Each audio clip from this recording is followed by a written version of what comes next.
ourselves. Patrick Delaney, 7th District. Jeremy Sickler, Airport Manager. Todd Eckes, Fire Chief. Tom Ream, District 4 Alderman. Dennis Pollock, 6th Ward Alderman. Jay Katnaugh, Committee Member. Jay Bemke, District 8. Ryan Hartman, HR Manager. Thank you. Item number 2, consider repealing or revising the city's employee residency ordinance and the corresponding city personnel policy, and affirm that Waterworks and Lighting Commission employee residency shall be as set by Waterworks and Lighting Commission policy. Ryan, you want to start us? Sure. So this was originally brought to us by Chief Eckes at the Fire Department, and I'll defer that to him in just a minute. And we thought, well, if this is the course we're going, we talked with other department heads, and rather than have every department come back and be like, ooh, now do this 6, 7 times, 5 times, 2 times, whatever it might be, let's just go with the possibility of repealing or revising the ordinance. Now, what you will see is affirming that Waterworks and Lighting Commission stands alone, because they actually have their own policy over at the commission and they're keeping that requirement just for their on-call What's their policy? linemen. What's that? What's their policy? Residential wise. 30 miles. And ours is 25 right now? Ours is 30. 30. Yeah, actually theirs replicates ours at the moment. They just said we're just gonna keep ours as is, but, so that's why it would be parted out the way the verbiage was set. But I'll go, just that's kind of the overhaul of the whole reason for this coming here today, and I'll defer to Chief Eckes to explain further on his request. So this started when I was trying to figure out how come we don't get candidacy pools like we did, and I was talking with some of our prior hires, and the same theme keeps coming. If you didn't have a residency clause, we would need a lot more candidates. So I took my resources and sent out an email to all the chiefs in the state through the state chiefs organization to see what their residency clauses are like. And I got a majority of them here. If you want to look at them, pretty much everybody gets rid of it. It increases candidacy pools. It allows people to, they don't have as many people busting out of the area because they can stay in their hometowns. They don't work here for 2 years and then leave and go back to their hometown because their family's still there. Their family is still seeing family where they grew up. It's from everything I can tell, it's going to increase our candidacy pool. Quite honestly, I know somebody's going to say, well, what about callbacks? We don't get people back for callbacks now. You can't force them to come back. It's just not feasible. So if we can get a bigger candidacy pool and have less chance of people leaving, I think it's well worth it. Everybody I talk to says it's helped with recruitment, so that's what brought it forward.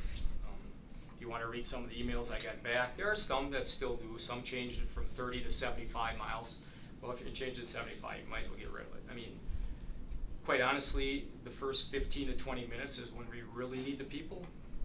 We obviously, big fires, we need more people back, but you could live in the city and sometimes not get somebody back in the first 15 or 20 minutes. So it's having people here on duty.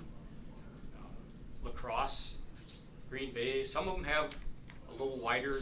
I think there's like some of them around Madison have Dane County, and anywhere in any of the contiguous counties around. Well, again, I get to, if you're going to be on the end of that other county, you might as well just not even have it. So I think it would, again, I'll get back to increase our candidacy pool. So that's why I brought it forward. Any questions? Patrick, Jake, go ahead. Yeah. To me, it's sad to hear that employees who work for the city, paid by city resident tax dollars, don't want to live in the city. Not only do they not want to live in the city, they don't even want to live within 25 miles of it. I think we're going in the wrong direction with this. I know back in the day you used to have to live in the city, and I was talking to some older gentlemen, and they said they actually had to relocate into the city to work for the city. And to me, that builds more community, and I think the policy we have now, even 25 miles, it's like, well, when we're looking around, you know, we're elected representatives here, we only get chosen by the city residents, but the day-to-day operations are really ran by the employees and the department heads. And that sense of community when we're going and getting everything up, all of the positions, or not all, but it could be someday of people who just don't want to live here, they want to work here.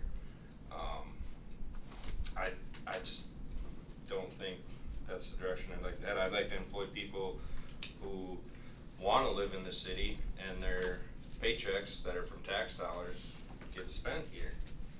So that, I'm not in favor of it. I think we might even went a little too far. I know different cities have different requirements as far as residency, but I would really hope that the people we employ want to live in Wisconsin Rapids and not just come here for work and leave. Otherwise, I think that says a lot about the city. If we can't get people who want to work for us to even live here. That it? Yeah. Patrick? Is it currently 30 miles or is it currently 15 miles? 'Cause 30. When I read it, it said 15. Yeah, this is the most updated version that wasn't. It already got extended. When did that get changed? After, I believe it was after Act 12. You know, you can, I'm not saying I don't agree that I wish everybody lived in the city myself.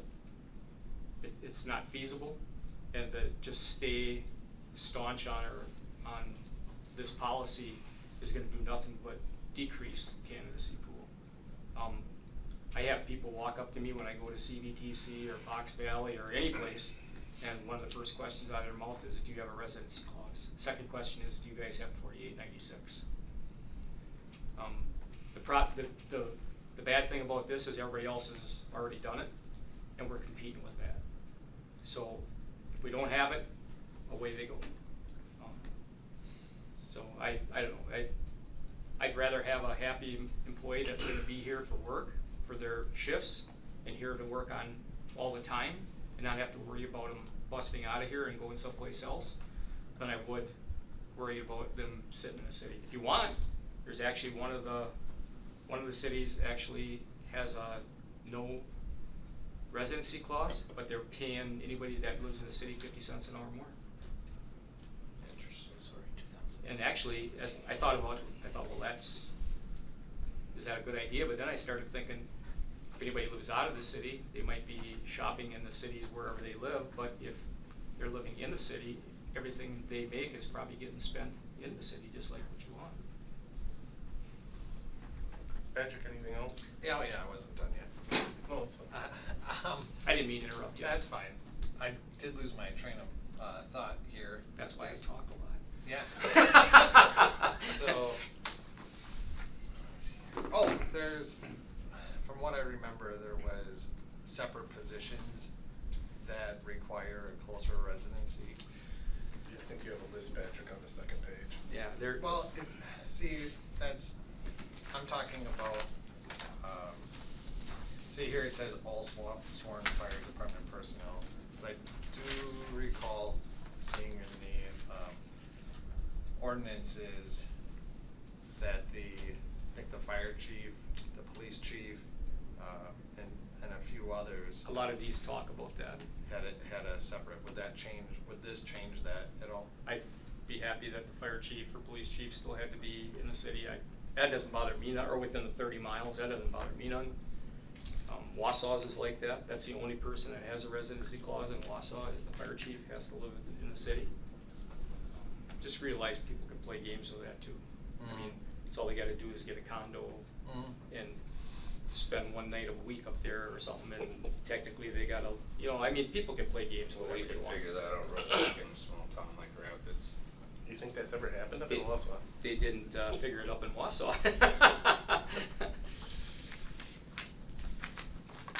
I mean, good candidates are gonna be wanted and recruited by everybody, all right? The pool is not large to begin with. We have an opening for 4, and I've got 2 applicants. And we're 4 down. Maybe 5 coming up, I don't know. So, pool just isn't there, and to entice good candidates, it's gonna take, you're gonna have to keep up with everybody else. I mean, I don't have any other questions. I would like to explore more, maybe the options of if they do live in the city, what other cities do for those people. I think that might be. the only one I saw on here was, I can find it, but they paid, anybody that had a residence in the city got 50 cents an hour more. Okay. I mean, a compromise I would be willing to make, I doubt we'll get there because this isn't what's currently in place, but if all department heads lived within the city limits, I wouldn't be as worried about the clause for those beneath them, but I just really think we need more buy-in to wanting to live in the city that you get paid from, which, I mean, right now, if we went across the board and looked at department heads, it's not everybody. I don't live in the city.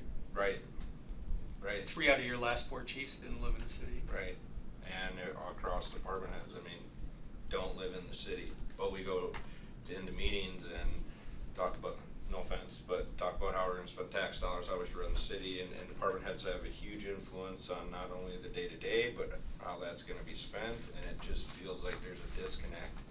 And I think part of that is you can be employed by the city, but you don't have to live here.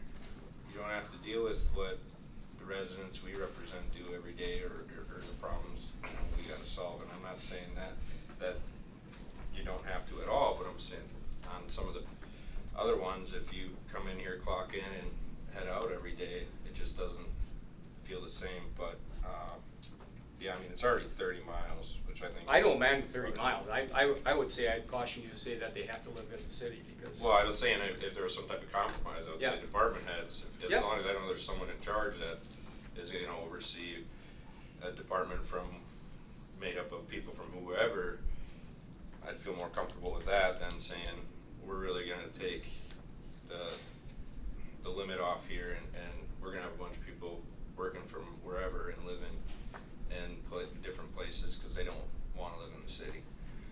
And right now, as it reads, I mean, they have 12 months from their date of hire to move within that residency required. It's not like they need to move now or they can't do it. So it really is saying, I don't even wanna come close to the city. I don't wanna live in the city, because you got a year. Just to get within 30 Do you miles. know why that year is in there? Just to get within 30 miles. Do you know why the year's in there? Because you're on probation for a year.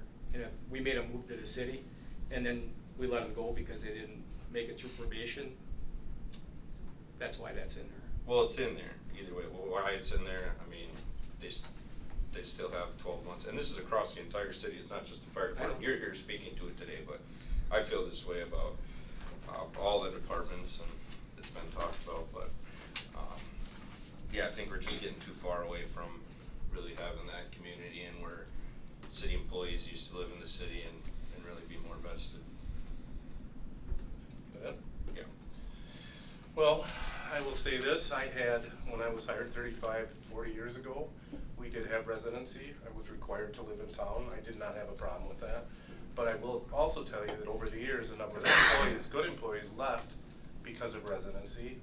And I can tell you, we've missed opportunities for good employees because of residency. That is a fact. So the other point to this right now, it's not like there's an abundance of houses for sale in town. I just think this is, you know, when you came to work on a horse, maybe that was a good rule, but it's not that anymore. Transportation's improved, and I don't see really any reason to have this. I just don't. I think Todd said, majority of these people are probably grocery shopping and buying gas and doing everything else in town anyways, and that's just the way it is, so. Tom or Dennis, care to weigh in? Dennis? Yeah, Chief, when you call somebody in, what's their main function? To man the station when the other crews are gone, or do they go out? Depends upon the scene. I mean, if it's a large fire, we bring them to the scene. If it's a room and contents or a smaller fire, and we just need people to be there for another fire or for ambulance, then it depends upon the call, so. Actually, they can do both. So, But on an average, most of them are there waiting to go out, they're to man the station. if we get them in, yeah. You can't force people to come in, that's what I'm getting at, right? So, and especially now, as busy as they are and as much as they get beat up, today's a great example. They're 14 calls in, and they're not even 8 hours into the day. So, they get beat up like that for 24 or 48 hours and wanna come back in. Yeah, I understand what you're saying, okay. What about, like, this is for everybody though, you're talking about your department, what about like wastewater? I mean, they get called in. I'm here to speak for my department. I know If you wanna that. just do it for me, I'm fine with that. I'm just saying that it's addressing everybody. The only reason that We it's know brought up to wastewater. this is that it's an ordinance. Yeah, So, I'm just saying, I know you're here to speak for your department, but this is everybody. I don't think wastewater isn't covered by this. They already have the 30-mile thing, right? Wastewater has, the residency policy currently would be 30 miles. So, but if you can't change the policy without changing the ordinance first. So water and light, their service tax and their water people fall under this policy now, and water and light wants to keep that policy. Right, and I don't have a problem with that. We're getting rid of this policy. We're saying 30 miles, you can be farther away. I think, maybe I'm talking, but you were talking about revising the policy, maybe to let them keep that. Yep, And consider then, repeal or revising the residency ordinance. Yeah, So- I understand. so the revision could be, But it's all sworn fire department, all sworn police, all, the revision Public could be, Works. those are taken off and Public Works stays in there 30 miles if that's what they want. I can tell you that I'm pretty sure the police chief is in favor of this also. He is. I mean, he can confirm that. Well, actually, and you can see how this is written, Public Works Director, which that position doesn't exist. Public Works Superintendent, Park and Buildings Superintendent.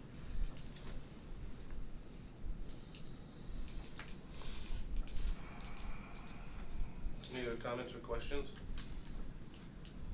Well, I guess then what are the wishes of the committee?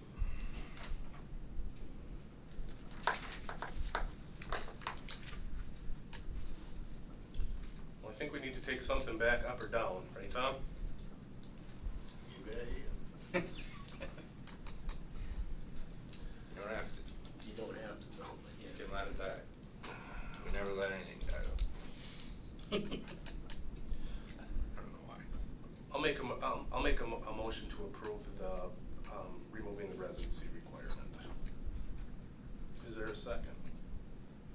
I'll second. There's a motion on the floor and a second. All those in favor say aye. Aye. Opposed? No. Nah. Nays have it. Okay, moving on to item number 3. Discuss and consider for approval the elimination of the part-time airport attendant and approve and post a position of a full-time airport attendant. Ryan, you gonna start? Yep, or- yep. No, good, thank you. I'll start and then turn it over to Jeremy. Thanks, Chief. Yep, no problem. Thank you. So, last week, at the airport commission meeting, they made an approval, to move the current, position that is listed as part-time, to making it full-time. That was approved, so now it needs to come here, for our approval, and I'll turn that over to Jeremy as far as how that position works and is paid for. Okay, thanks Ryan, and thanks folks for having me.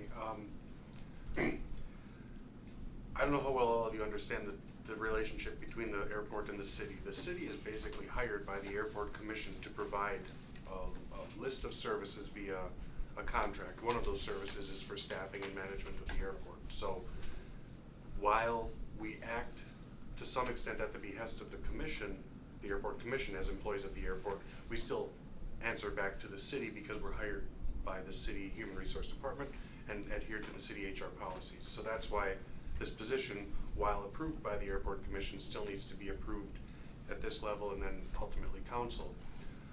The big, I guess, the biggest nut in there, the biggest question in the room is who's paying for this and how? Well, the position to be moved from a part-time to a full-time position is going to add approximately $46,000 worth of additional expense to that position.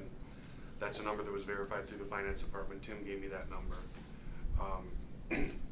The commission's approval of the position change is basically not just a recognition that they realize that there's a need for the extra work out there. It's that they also committed to paying for it, and paying for that revenue at the airport comes in two different sources. One source of revenue is the municipal contributions that each of the 4 municipalities contribute annually to the airport. The other component of revenue at the airport is, of course, our operating revenue, fuel sales, provision of services, and other things that take place at the airport. So the additional $46,000 that it's going to cost the commission and all, through the city, the commission to pay for this position, it's not my intention or the committee's intention to ask for another penny from the municipalities to support this position. So that $46,000 additional dollars that we would pay the prospective position won't cost the municipalities a penny. So where the money comes from is certainly in the previous 2 years, but even many years before this, the commission has operated at a positive net balance at the end of the year. In fact, in 2023, the commission revenues exceeded expenses by $170,000. So there's an additional $170,000 of unbudgeted revenue, you might say, from last year that would cover the amount of dollars needed for this year's position, retroactively of that $46,000. In future years, I'll have the opportunity to budget that into future years' expenses, and thus the expense side of my budget is a lot more predictable than my revenue side. So I budget revenues based on how I foresee my expenses every year. So in future years, it'll just be part of the budget. Commission revenues will cover that as a budgeted item in future years. It's just this year getting it established and getting your approval and hopefully council's approval. This year nor in the future do I anticipate asking the municipalities for any more money to support this position, because historically commission revenues, operating revenues, have exceeded expenses and made the additional expense possible. So there's the money part of it, if there's any questions about that. Benefits and retirement, Yes, indeed, that's all included in that $46,000-ish. do they join our pension and benefit program, or what is the? Yep, they would have access to just all, like a full-time city employee. And those roll-ups were considered in the 46,000 that Tim calculated out, because the position is currently in there, so nothing would change pay grade wise or rate wise. It would just go from, is it 1,040 hours or whatever it is, to 2080. And then benefits. Yep. And that's part of that, Mhm. 46. Are you the airport? Who is the airport attendant? I'm the airport manager. The position is the airport attendant. So Hunter, who's been there as a part-timer now for approximately 7 years, that's the position that I'm hoping to elevate to a full-time position. Just in recent, especially the past 2 years, I'm the one and only full-timer there. Hunter is a year-round part-timer, and then we hire a seasonal summer helper. And we are spread extremely thin, especially in the summer when we've got the jet traffic or the busy season traffic at all hours of day and night and weekends. Solidifying our work week scheduling is a huge part of the reason that I'm advocating for this, because it gets difficult in the summer. And then retention of good employees. I mean, I think it's a show of good faith. I'd hate for this part-time job to just be something that somebody comes through every 2 years, because training up a good employee and to train an employee to handle the workload and the materials and the equipment at the airport that's very specialized, of course, to try to train somebody to do that every couple of years, if this remains a part-time position, would definitely be a negative effect on the airport for sure. So but if this were to be approved, this position would be posted to all applicants that were interested. So this isn't a natural migration of person X goes to this position. It would need to be posted, and anybody who felt qualified could apply for it. So when the airport, because this is complicated, they stand alone with the commission, but we employ the employees at the airport, but all the neighboring municipalities have a stake in the airport. Is it because we're the biggest that we take on the? That I don't know, it's probably, that's more of your. Do we have more commission members than others, or what? No, so I think the main reason that the city takes this on is because the commission, again, contracts with the city, the commission, so any expenses that the city has in relation to the airport, that's backfilled by the airport commission. So all the payroll, benefits, dollars kind of come from the commission, flow through the city, and the city takes care of those. So the city's like for Ryan, if he's doing HR work out there, the city's reimbursed for his time, is that correct? In the contract, I think it's 12, yeah, there's a dollar amount, a stipend in the contract that says over and above reimbursement just for HR, just for employment. There's another stipend in the contract that. But it could be HR, finance. Correct. Sue, the attorney's office. So one of the first, well, when the DPW director was still here, he and I, or he collected information from city departments that had input or, you know, work that did any work for the airport. The biggest department was the finance department because they do our accounts receivable and accounts payable. They do a lot of our HR stuff, or the HR department does our HR stuff. So there was an estimate of hours spent a year on airport-related issues, and then that was there was a dollar amount affixed to that estimate, and that's the airport commission pays the city for that as well. Patrick?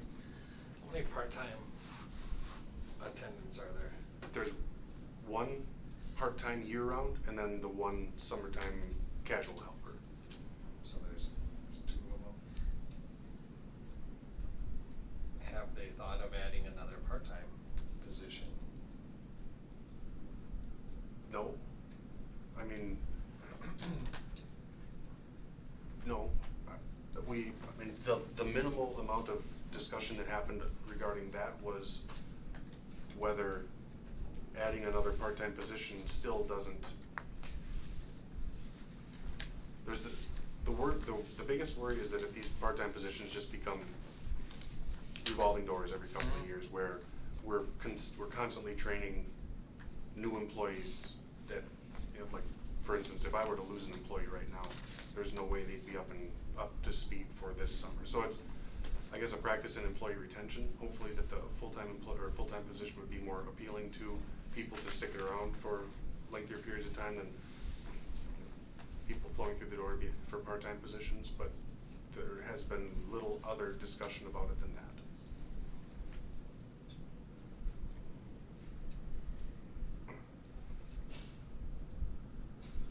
Okay, you gotta forgive me because I don't know that much about the airport. Is it like open 24 hours a day? Are there certain hours that it's open? Is it? So we staff it differently in the summer than in the winter, because of course there's different activity levels. Mm-hmm. The summer is, while we post staffing hours between this hour and this hour, we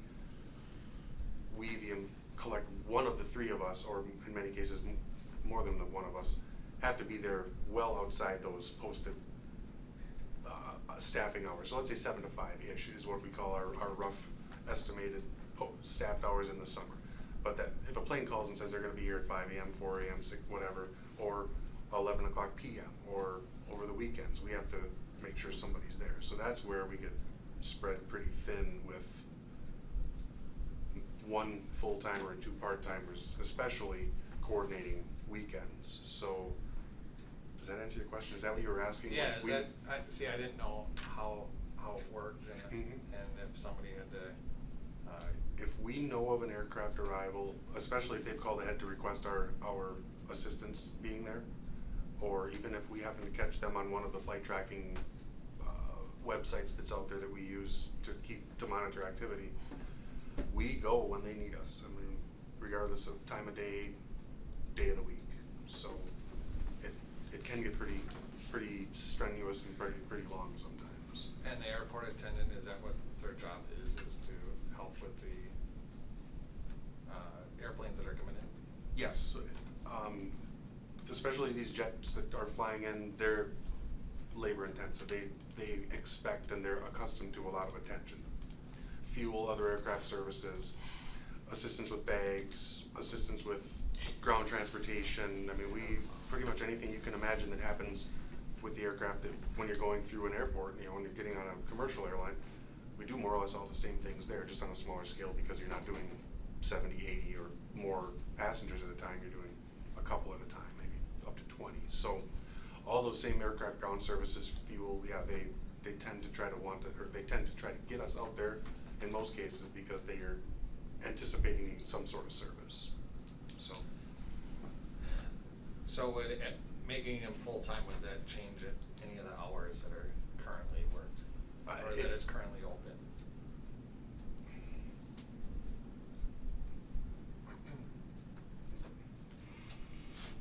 It could.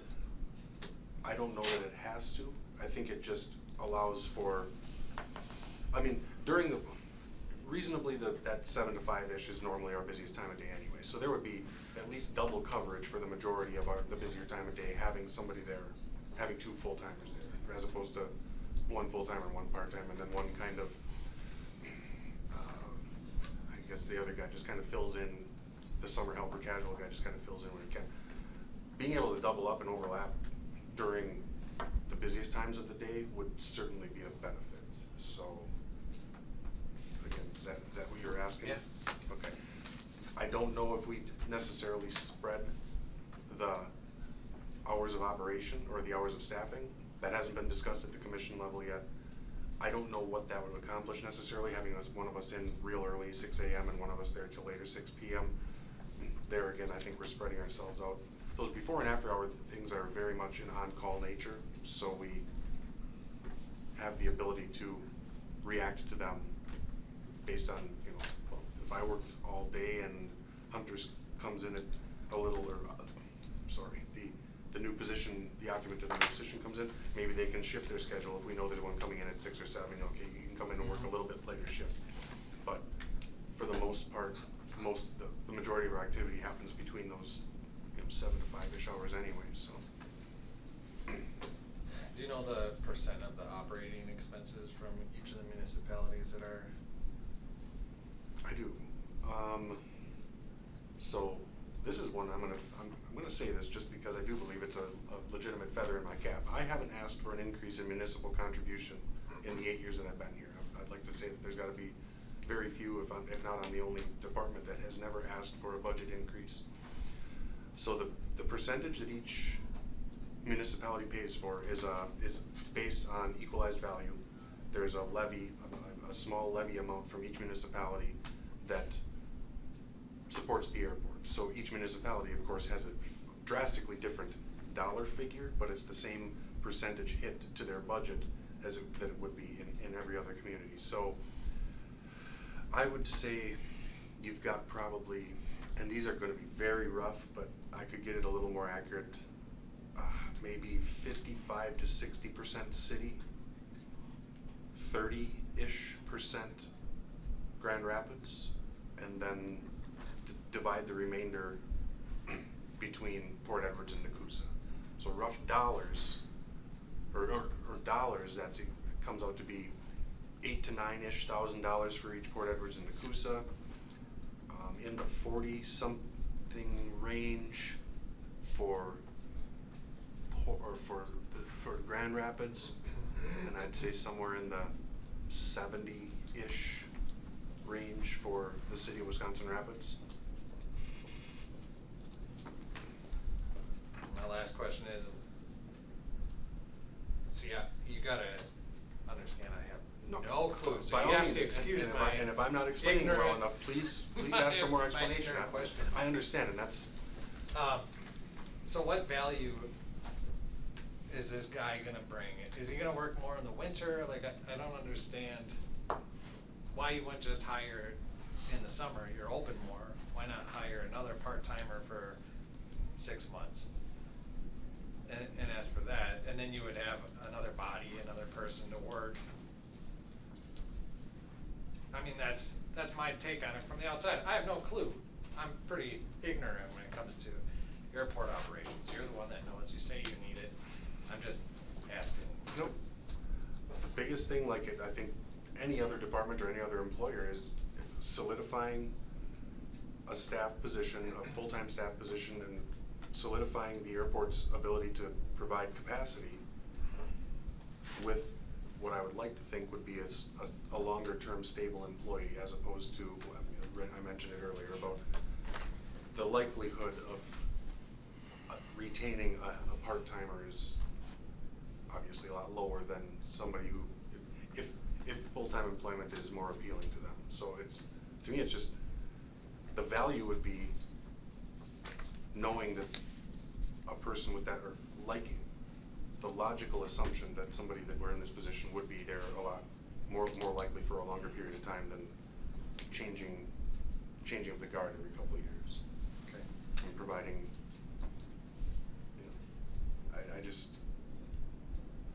I can't imagine how big of a hole the airport would be in if we had to replace our part-timer every couple of years, or a couple of part-timers every couple of years to try to keep up with the demand, the continuing, the demand at the airport's always increasing too. I mean, every year we get a little busier, we sell a little more fuels, so retention of quality employees is one of my biggest concerns.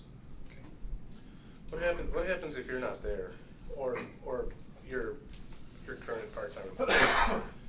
Listen, I'm assuming you probably don't get a lot of vacation in the summertime, but if you were to take a week off in the summer. I take my phone with me to Canada and answer phone calls in Canada. I have the part-timer now who's been there for 6 years,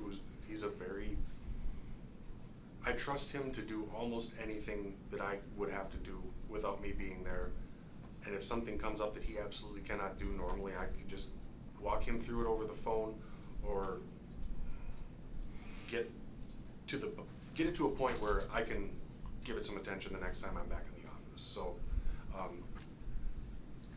your original question, when I'm not there, I trust the guy who's currently the part-timer, and then I just take my phone and computer with me if I have to, and a lot of the things that come up are things that I can address merely with a phone call or sometime on the computer when I'm gone, or when I'm not physically sitting in the office. Okay.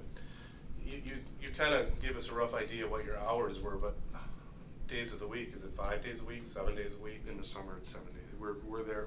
There will be somebody that goes to the airport every day between the end of May and the middle of October. So, not necessarily staffed, but a call, or on the, like you said, a scheduled flight coming in, that's something you Yep. have to be back for. So when there was a hard time defining how we respond. What we do there isn't necessarily the definition that the city's HR policy has of on-call employees. Joe Terry, when he was here, and my first 2 years here, when Joe Terry was a DPW director, I answered to him, and he and I helped to try to define this in my head, how this worked. We're not on call sitting by the phone waiting for us to get called in. We're kind of like, we already know there's gonna be a plane coming in Saturday morning and a Saturday evening, and I'm the one to attend both of those planes that day. I'll go in for a couple hours in the morning, take care of that plane, come back for a couple hours in the afternoon, take care of that plane. It's not the same circumstance as being on call, like a streets department, somebody from the streets department or the wastewater treatment facility or something like that. So it's not defined quite the same, but as long as we know there's a plane coming in, whether they've called ahead or we see it coming, we've got to be there. Unless they call ahead and say, we absolutely do not need any services, we're just dropping 2 passengers and we're bouncing right back out, then we won't be there if it's outside of our normal staffing hours, but that's pretty unlikely. That doesn't happen very often. Normally they want somebody there. especially before hours, after hours, late, after dark, you know. Even if they don't anticipate needing anything from us, they wanna know that somebody's gonna be there in case at the last minute they do want a squirt of fuel or they need some help cleaning out the plane or something like that. So all summer long, we are there for just about every jet that comes through. Tom or Dennis, questions? Yep, one more. Yeah, after Tom or Dennis, yeah. Tom, anything? No, I used to get to the meetings occasionally, and I haven't been there for a while now, but, the airport has continued to grow, and I think, you know, when you talk about it's one of these things, surrounding communities, you know, you listen to the four that there are, it's not all the surrounding communities that are involved. So it's, I would, I guess one of the questions that I had earlier, or was gonna ask, was, you know, what the job, what added would Jeremy or whoever be doing, not him, Hunter be doing? So we did look through what his part-time job description was, and then added a few things to that. The part-time job description was very vague in its language, which I think is intentionally done so it would, you know, to help with communication with any of, like, a lot of vague job description, or a lot of job description language is somewhat vague. But what Hunter and I have already started establishing is other, like, daily lists of daily, weekly, and monthly tasks that we could expect this person to do. Maybe over and above what we already have been doing, or to do a little better job of some things that we haven't been able to do thoroughly in the past, now that we would have a little more capacity to do so. Is that what you were asking?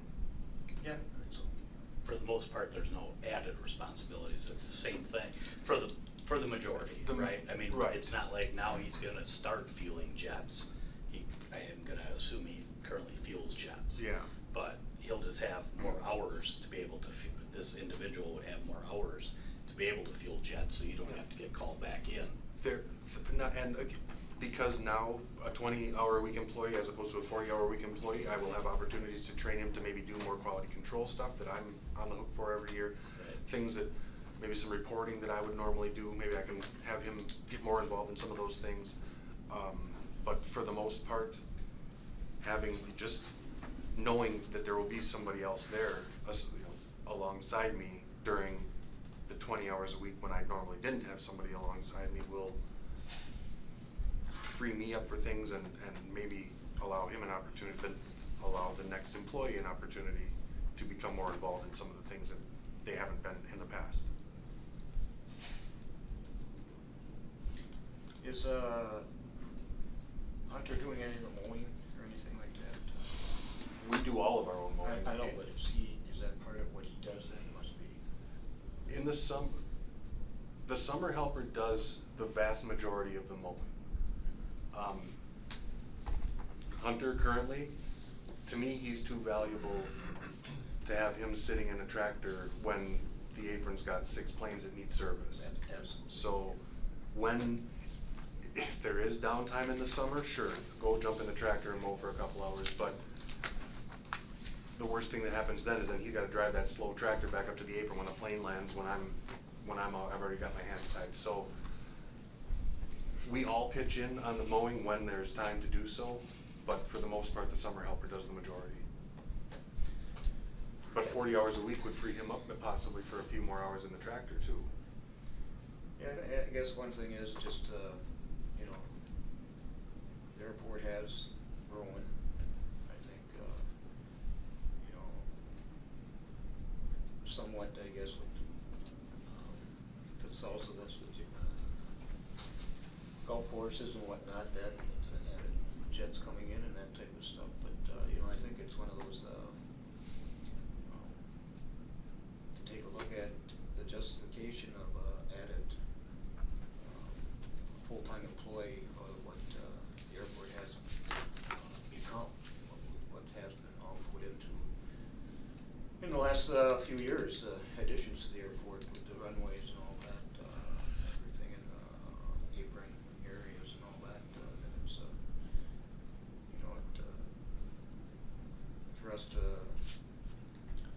growing, it's, you know, it's, to have a, I'll say our own airport, because other communities involved, I mean, to have the airport here, in the area is a vital thing. And actually, when we had, other, industrial base in the area, the airport actually, as those businesses went away, we lost their traffic that, Domtar had and others that were using. So it's, you know, I think it's, if the justification is there to do that, I would, my viewpoint would be to go there. I think it's, advantageous at times, for people to drop in on a commission meeting and, to see what takes place and what's discussed in that. It's a vital, cog, I guess, in the wheel of this area. And granted, a good share of the airport is not in the city. I think everybody, if they're not aware, they should be aware of that. So I guess that's all. Dennis? Well, I know that the commission, had no problem recommending going with the full-time personnel. And Tom is right, the airport has expanded quite a bit over the years. I personally feel that probably another full-time employee is not gonna hurt the situation at all. But, I don't know, I think everything was pretty well explained here. It's, obviously it's your decision, but I think a full-time person, the extra one probably is important. Okay. Jake? Do you guys get tipped for all that private jet service you do? Pretty uncommonly. Uncommon, Yeah. okay. I just had that one to ask. Normally, no, and then I. no, but Go ahead. If one of the part-time guys, if I ever get anything, I normally give it to the part-time guys, and I don't Yeah. ask them what they get, but I'd say it's a handful of times a month Yeah. at best. Sounds like you guys provide good service. I'm gonna make a motion to approve the position with the requirement that the airport commission be responsible for the cost of the attendant, including wages, benefits, and retirement. If the commission cannot fund the position, it is eliminated. Got all that? I'll just listen. I wrote it down too. And that, just in case that makes you feel any better, the commission did actually discuss that. Yeah, we had a couple bumper crops here. It looks like we might really be able to do this. But the commission is very, I'm sorry, is it too late for this? But No, the go ahead. commission is very cognizant of the fact that if we can't afford this anymore, they're not gonna want to try to make it happen either. So- Yeah, we're just gonna put a safeguard in place in Yep. case the pandemic or airport situation changes. Absolutely. Nobody ever wants to face the decision where you gotta have your job voted on, so if that's just a clause in there, then that's what it is. So Jake made it. Mm-hmm. Okay. I'll second. So there's a motion and a second. All those in favor say aye. Aye. Opposed? Ayes have it, 3-0. And back to what Tom said, by all means, I'd be happy to have any of you come out either collectively or individually and get, just take a little walking tour. We can talk a little bit more about what's going on out there. I feel bad that there isn't more familiarity that I've actually been out. We went for a ride. Yep. Yep, got it. Yeah, so, but any of you are, by all means, welcome to come out anytime. More than happy to accommodate you. I think this is a good problem for you to have. And the other thing I will add is, to me, this is part of succession planning. It's, I think this is a good thing. So, Yeah, well, thanks a lot, you guys. I appreciate your time. thank you. All right, item number 4, an HR update. Mr. Hartman. Yes, just briefly. As far as personnel goes, that's what I'll focus on now. As you heard Chief Eckes allude to, down 4 firefighters at the moment.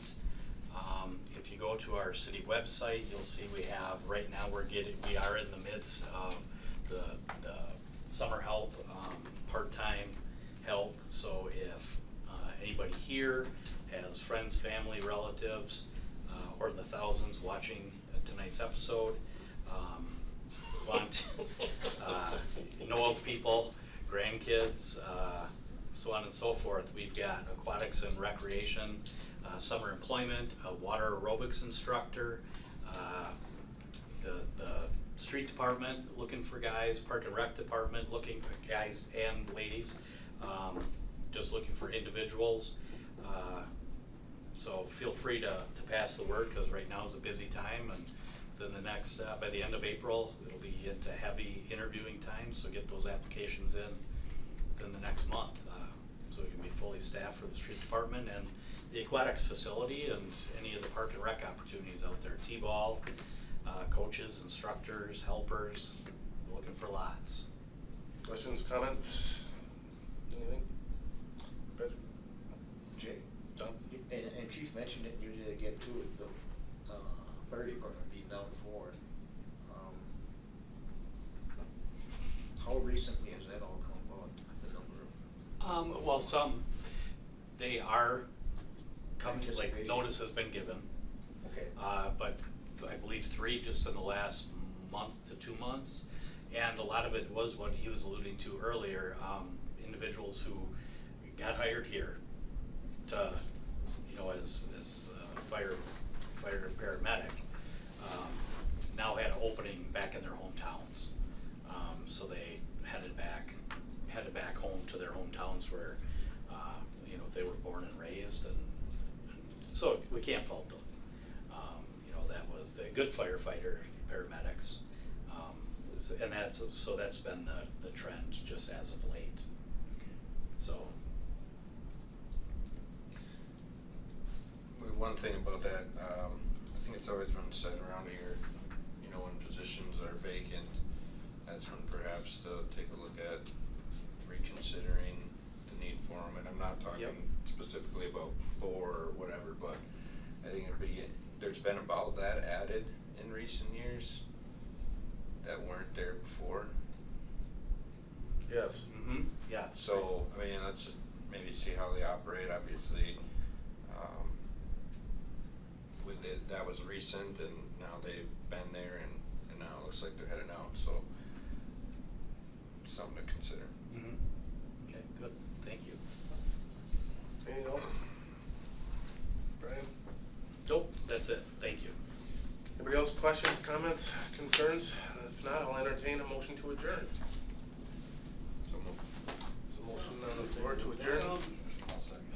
Motion and a second. All those in favor say aye. Aye. Meeting is adjourned at 4:53. Thank you. Sounded like